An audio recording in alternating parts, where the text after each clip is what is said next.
नमस्कार मित्रांनो, मी सुदर्शन सुर्वे आणि तुम्ही पाहतात न्यूज डंका। आजचा व्हिडिओ प्रत्येक स्वाभिमानी हिंदूंच्या काळजात धगधगणाऱ्या त्या रागाला वाट करून देण्यासाठी आहे, ज्या रागाकडे वर्षानुवर्ष दुर्लक्ष केलं गेलं, पण आता पाणी डोक्यावरून गेलंय।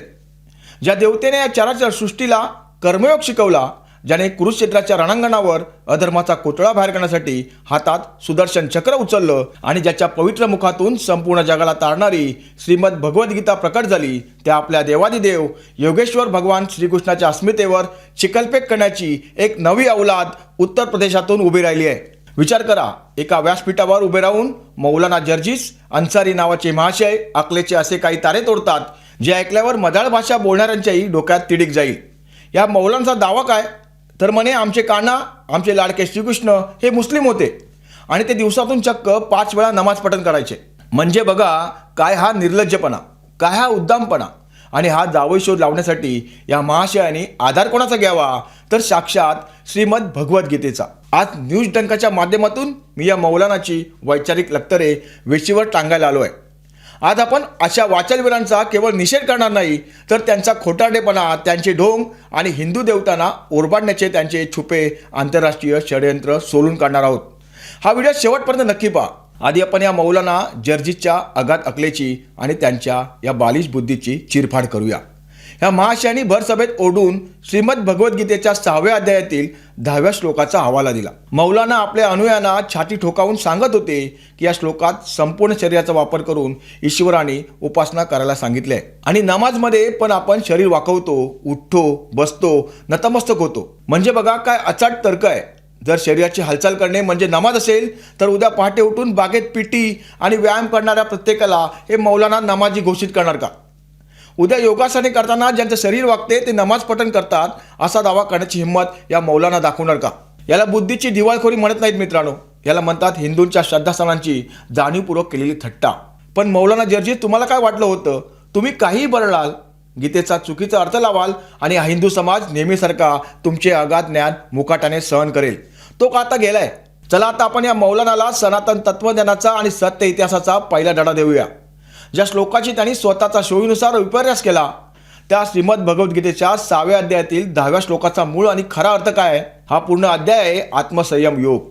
यात भगवान श्रीकृष्ण महाधनुर्धारी अर्जुनाला मनावर विजय कसा मिळवायचा, वासनांवर ताबा कसा मिळवायचा आणि ध्यान म्हणजेच मेडिटेशन कसे करायचे हे शिकवत आहेत। या श्लोकाचा अतिशय सोपा आणि सरळ अर्थ असा आहे की योगी पुरुषाने आपले मन, आपले शरीर आणि स्वतःचा आत्मा एकाग्र करून कोणत्याही कोलाहलापासून दूर एकांतात शांत ठिकाणी राहावे। त्याने आपल्या सर्व प्रकारच्या भौतिक इच्छा, लोभ आणि सर्व प्रकारच्या भौतिक इच्छा आणि मोहाचा संपूर्ण त्याग करून परमात्म्याशी म्हणजेच ईश्वराशी स्वतःचे नाते जोडलेले पाहिजे। या संपूर्ण श्लोकात भगवान श्रीकृष्ण मानवाला अंतर्मुख होऊन ध्यानधारणा आणि आत्मपरीक्षण करायला सांगत आहेत। यात कुठेही विशिष्ट दिशेकडे तोंड करून विशिष्ट भाषेत प्रार्थना, ओरडण्याचा किंवा नमाज पढण्याचा दुरान्वयी संबंध नाही। पण ज्यांची बुद्धी वाळवंटी मानसिकतेत अडकली आहे, त्यांना हा हिमालयासारखा उत्तुंग कर्मयोग आणि अष्टांग योग कधी समजणार? मौलानांना हा अर्थ समजण्याची ना लायकी आहे ना पात्रता। त्यांनी केवळ स्वतःचा धार्मिक अजेंडा चालवण्यासाठी हिंदूच्या ग्रंथातील पवित्र शब्दांची चोरी करून आपल्या अडाणी अनुयायांची दिशाभूल करण्याचा हा नीच प्रयत्न केला आहे। आता ह्या मौलानाच्या अकलेचा दुसरा दिवा आपण पाडूया, तो म्हणजे काळाचा, भाषेचा आणि भूगोलाचा फरक। जर्जिस साहेब, जरा कान उघडून ऐका आणि तुमचे जे अंधभक्त हा व्हिडिओ बघत असतील त्यानेही डोळे उघडून नीट ऐका। भगवान श्रीकृष्णाचा काळ हा द्वापार युगाचा आहे। आधुनिक विद्वानांच्या, खगोलशास्त्रीय गणनांच्या आणि ग्रहांच्या स्थितीनुसार हा काळ किमान 5000 वर्षापूर्वींचा आहे। आणि इस्लामचा उदय केव्हा झाला? आजपासून साधारण 1400 ते 1500 वर्षांपूर्वी सौदी अरेबियाच्या वाळवंटात। आता मला सांगा, ज्या धर्माचा उगमच 1400 वर्षांपूर्वी झाला, त्या धर्मातील नमाज हा प्रकार 5000 वर्षापूर्वींचे भगवान श्रीकृष्ण कसा काय करत होते? हा तर सरळ सरळ इतिहासाचा गळा घोटण्याचा प्रकार आहे। जर श्रीकृष्ण मुस्लिम होते आणि नमाज पढत होते, तर मग इस्लामचे पैगंबर आणि तुमचे इतर धर्मगुरू श्रीकृष्णांच्या 3500 वर्ष नंतर का आले? आणि जर तुझा हाच अडाणी तर्क आपण खरा मानला मौलाना, तर मग याचा अर्थ असा होतो की मुस्लिम धर्माचे संस्थापक पैगंबर मोहम्मद नसून साक्षात भगवान श्रीकृष्ण आहेत। मग द्या सोडून कुराण आणि आजपासून भगवद्गीता वाचायला सुरुवात करा। हाय हिम्मत, म्हणा मग जय श्रीकृष्ण। बरं, मक्का आणि मस्जिदीच्या दिशेने तोंड करून नमाज पठण करण्याची पद्धत 1400 वर्षांपूर्वी सुरू झाली। 5000 वर्षांपूर्वी मथुरेत, वृंदावनात आणि द्वारकेत राज्य करणारे श्रीकृष्ण नेमके कोणत्या दिशेला तोंड करून नमाज पढत होते? याचे उत्तर हे मौलाने देतील का? कारण त्या काळात तर मक्केत तशी कोणती रचनाच अस्तित्वात नव्हती आणि नमाजमध्ये अरबी भाषेतील आयती म्हटल्या जातात. श्रीकृष्ण द्वापार युगात अरबी भाषा बोलत होते की देवयानी संस्कृत आणि प्राकृत भाषा बोलत होते? या तांत्रिक भाषेच्या आणि ऐतिहासिक विसंगतीवर मौलाना तोंड का उघडत नाहीत? कारण त्यांना माहीत आहे की इथे त्यांचा खोटाटेपणा पूर्णपणे उघडा पडेल आणि त्यांची इज्जत वेशीवर टांगली जाईल. यापुढचा अत्यंत महत्त्वाचा मुद्दा म्हणजे तत्त्वज्ञानातील प्रचंड मोठी तफावत आणि मौलानांची वैचारिक लबाडी. इस्लामचा मूळ गाभा हा पूर्णपणे एकेश्वरवाद आणि मूर्तीपूजा विरोध यावर आधारलेला आहे. इस्लाममध्ये मूर्तीपूजा हा सर्वात मोठा गुन्हा, ज्याला शिर्क म्हणतात, तो मानला गेलाय. या उलट भगवान श्रीकृष्ण हे स्वतः संपूर्ण जगात मंदिरांमध्ये मूर्ती स्वरूपात पूजले जातात. श्रीमद भगवद्गीतेमध्ये भगवान श्रीकृष्ण अर्जुनाला स्पष्टपणे सांगतात की तू माझेच चिंतन कर, माझाच भक्त हो, माझीच पूजा कर आणि मलाच नमस्कार कर. इथे श्रीकृष्ण स्वतःला साक्षात परमेश्वर, विश्वाचे मूळ कारण घोषित करत आहेत. आता सर्वात मोठा वैचारिक फरक समजून घेऊया, जो या मौलानाने जाणीवपूर्वक लपवला. इस्लाममध्ये नबी किंवा पैगंबर हे केवळ देवाचे दूत असतात, मेसेंजर असतात. ते स्वतः देव नसतात, ते ईश्वराचा संदेश मानवापर्यंत पोहोचवणारे माध्यम असतात. पण सनातन धर्मात श्रीराम आणि श्रीकृष्ण हे कुणाचे दूत किंवा मेसेंजर नाहीत, तर ते ईश्वराचे साक्षात अवतार आहेत. ते स्वतः मनुष्य रूपात जन्म घेणारे साक्षात परमेश्वर आहेत. आता मला सांगा, जर श्रीकृष्ण स्वतःच विश्वाचे मालक आणि साक्षात ईश्वर आहेत, तर ते स्वतः कोणासमोर झुकतील का? ईश्वर स्वतःच नमाज पडेल का? आणि जर तुमचा धर्म मूर्तीपूजेला मानत नाही, तर मग मंदिरात बसलेल्या बासरी वाजवणाऱ्या राधेश्यामाच्या श्रीकृष्णाच्या मूर्तीला तुम्ही स्वतःच्या धर्माचा भाग कसं काय मानू शकता? हा निव्वळ ढोंगीपणा, जनतेला मूर्ख बनवण्याचा धंदा आणि वैचारिक गोंधळ आहे. आता या सगळ्या मागचा तिसरा आणि सर्वात रोकडा प्रश्न आम्ही विचारतो. जर मौलानांच्या मते भगवान राम आणि भगवान श्रीकृष्ण यांनी इस्लामचाच संदेश दिला होता आणि ते तुमचेच होते, तर मग भारताच्या इतिहासात परकीय मुस्लिम आक्रमणाने हिंदूंची मंदिरं का तोडली? मुघलांनी मथुरेतील कृष्ण जन्मभूमी आणि अयोध्येतील राम जन्मभूमी का उद्ध्वस्त केली? जर रामकृष्ण तुमचे पैगंबर होते, तर मग त्यांच्या जन्मभूमीवर मशिदी बांधून हिंदूच्या भावनाशी खेळ का खेळला गेला? स्वतःच्या पैगंबराच्या पावनभूमीवर आणि मंदिरांवर आक्रमण करणारा हा कोणता धर्म आहे? आज राम जन्मभूमी आणि श्रीकृष्ण जन्मभूमी मुक्त करण्यासाठी हिंदूंना न्यायालयांमध्ये शेकडो वर्ष लढा द्यावा लागला. आज वक्फ बोर्ड किंवा इतर मुस्लिम संघटना मथुरेच्या जमिनीवर आपला मालकी हक्क का सांगत आहेत? जर श्रीकृष्ण तुमचेच होते, जर राम तुमचेच होते, तर मग मथुरेची कृष्ण जन्मभूमी हिंदूंना सन्मानाने आणि आनंदाने का सोपवली जात नाहीये? तिथे कोर्टात तारखांवर तारखा का घेतल्या जात आहेत? जेव्हा कोर्टात ऐतिहासिक पुरावे द्यायची वेळ येते, तेव्हा हेच लोक म्हणतात की रामकृष्ण काल्पनिक आहेत, त्यांचा काही इतिहास नाही. आणि जेव्हा मंचावर उभं राहून स्वतःचा अजेंडा चालवायचा असतो, तेव्हा हेच लोक म्हणतात की ते मुस्लिम होते आणि नमाज पडायचे. हा दुटप्पीपणा, हा दुटप्पी चेहरा आता हिंदू समाज सहन करणार नाही. मित्रांनो, हा प्रकार केवळ एका मौलानाचे वैयक्तिक अज्ञान किंवा तोंडातून गेला शब्द नाहीये.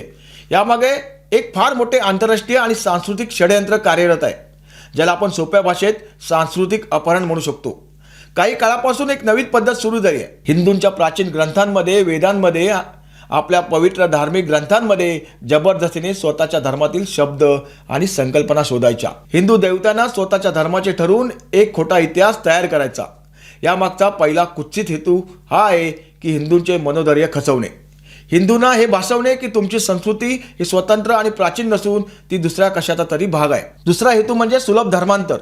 ग्रामीण भागात गरीब किंवा अडाणी हिंदू वस्त्यांमध्ये जाऊन हे मिशनरी आणि मौलाना सांगतात, अरे तुमचे राम आणि कृष्ण तर आमचेच होते, तेही नमाज पडायचे, त्यामुळे तुम्ही आमच्या धर्मात आलात तर काहीच फरक पडत नाही. हा सरळ सरळ हिंदूंच्या भोळेपणाचा फायदा घेऊन केला जाणारा फसवणुकीचा प्रकार आहे. आता आमचा सर्वात मोठा आक्षेप देशातील त्या ढोंगी सेक्युलर गँगवर आणि लिबरल मीडियावर आहे. विचार करा, जर आज एखाद्या हिंदू संताने किंवा विचारवंताने दुसऱ्या कोणत्याही धर्माच्या प्रेषितांबद्दल किंवा त्यांच्या ग्रंथांबद्दल असाच काही उलटापलटा दावा केला असता, तर आतापर्यंत देशात काय परिस्थिती असती? गलीबोळांमध्ये मोर्चे निघाले असते, आंतरराष्ट्रीय स्तरावर भारताची बदनामी केली असती आणि अभिव्यक्ती स्वातंत्र्याचा डंका पिटवणारे बुद्धिजीवी टीव्ही स्टुडिओमध्ये बसून हिंदू धर्माला कसं बदनाम करता येईल यासाठी ओरडले असते. पण आज जेव्हा थेट हिंदूंच्या आराध्य दैवताचा, साक्षात भगवान श्रीकृष्णाचा असा जाहीर अपमान केला जातोय, गीतेच्या श्लोकाचा विपर्यास केला जातोय, तेव्हा या सेक्युलर गँगची दातखिळी का बसली आहे? त्यांचे तोंड आता का शिवले गेले आहे? हिंदूंच्या भावनांना काही किंमतच नाही का? हिंदू समाज सहिष्णू आहे, शांतताप्रिय आहे, याचा अर्थ असा नाही की कोणी यावं आणि आमच्या श्रद्धास्थानांवर चिखलफेक करून जावं. या वक्तव्यानंतर देशभरातील संत समाज आणि तमाम हिंदू संघटनांमध्ये तीव्र संतापाची लाट आहे आणि ती अगदी रास्त आहे. संतांनी प्रशासनाला थेट इशारा दिला आहे की मौलाना जर्जिस अन्सारी यांनी केवळ वक्तव्य केलं नाही आहे, तर कोट्यवधी हिंदूंच्या धार्मिक भावना दुखावल्या आहेत आणि समाजात धार्मिकते निर्माण करण्याचा प्रयत्न केला आहे. भारतीय न्याय संहितेच्या अंतर्गत 2 समुदायांमध्ये द्वेष पसरवणे आणि धार्मिक भावनांचा अपमान करणे हा अत्यंत गंभीर आणि अजामीनपात्र गुन्हा आहे. आम्ही या व्हिडिओच्या माध्यमातून प्रशासनाला आणि सरकारला थेट प्रश्न विचारतोय की अशा वाचाळवीरांना तात्काळ FIR दाखल करून त्यांना तुरुंगाची हवा का दाखवली जात नाही. अशा प्रवृत्तींना जर वेळी ठेचला नाही तर भविष्यात हिंदूंच्या ग्रंथांची आणि देवतांची थट्टा उडवण्याचे धाडस इतरांचेही वाढेल. कायदेशीर कारवाई झालीच पाहिजे, जेणेकरून एक कडक संदेश समाजात जाईल. तर कायदा सर्वांसाठी समान आहे, तर मग या मौलानाला अजूनपर्यंत मोकळं का सोडलं गेलंय? शेवटी या मौलानाला आणि त्याच्या पाठीशी उभ्या असणाऱ्या सर्व प्रवृत्तींना आमचे सडेतोड आणि रोखठोक आव्हान आहे की तुमच्या अज्ञानाचे प्रदर्शन मांडण्यासाठी आमच्या सनातन धर्माच्या ग्रंथांचा आणि देवतांचा वापर करणे आता ताबडतोब बंद करा. श्रीमद भगवद्गीता जगातील सर्वात महान तत्वज्ञानाचा ग्रंथ आहे, ज्याचा आदर जगातील मोठमोठे वैज्ञानिक आणि विचारवंत करतात. तर समजून घेण्यासाठी बुद्धी लागते, पूर्वग्रह दूषित चष्मा बाजूला ठेवावा लागतो आणि मनामध्ये शुद्धता असावी लागते. केवळ स्वतःच्या स्वार्थासाठी, प्रसिद्धीसाठी आणि धार्मिक अजेंडा राबवण्यासाठी ग्रंथातील शब्दांचे तुकडे करून त्याचा चुकीचा अर्थ लावाल तर हा 21व्या शतकातील नवा आणि जागृत भारत आहे. तर तो आता गप्प बसणार नाही, तो तुमच्या घरात घुसून तुमचा खोटारडेपणा उघडा पाडेल. मित्रांनो, मौलाना जर्जिसच्या अत्यंत आक्षेपार्ह आणि जाणीवपूर्वक केलेल्या विधानांबद्दल तुम्हाला काय वाटते? अशा प्रकारे हिंदू देवतांचे विकृतीकरण करणाऱ्यांना कायद्याने कठोर शिक्षा झाली पाहिजे की नाही? तुमच्या प्रतिक्रिया खाली कमेंट बॉक्समध्ये नक्की लिहून कळवा. हा व्हिडिओ जास्तीत जास्त शेअर करा, जेणेकरून मौलानाचा खोटारडेपणा आणि आपल्या देवतांचे सत्य प्रत्येक हिंदू घराघरात आणि प्रत्येकापर्यंत पोहोचेल. न्यूज डंकाच्या व्हिडिओला लाईक करा, चॅनलला सबस्क्राईब करायला विसरू नका आणि बेल आयकॉनला नक्की दाबा. भेटूया पुढच्या व्हिडिओमध्ये अशाच एका सडेतोड, रोखठोक आणि थेट विषयासह. मी सुदर्शन सुर्वे, तुम्ही पाहतात न्यूज डंका. धन्यवाद. जय श्रीकृष्ण.